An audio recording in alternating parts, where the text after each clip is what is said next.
So, welcome again guys. So, we are here at Runruno. Dumaligya tayo, di ba? Dumaligya.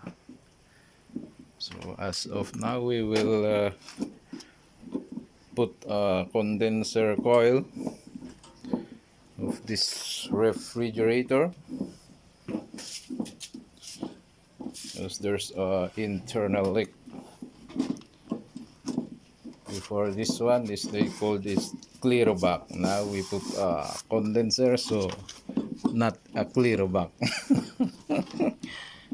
So we already installed text screw and chinelas. That's the connection. It's going to compressor. This one is for the filter dryer. So we will put the filter dryer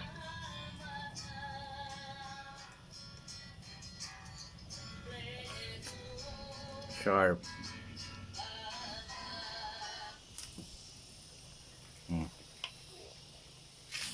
Kasi pag sagid lang sa screen na kaya back na lang eh.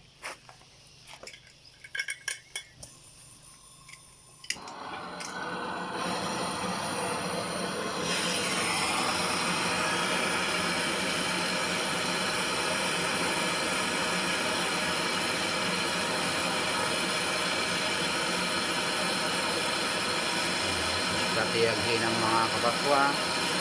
Okay.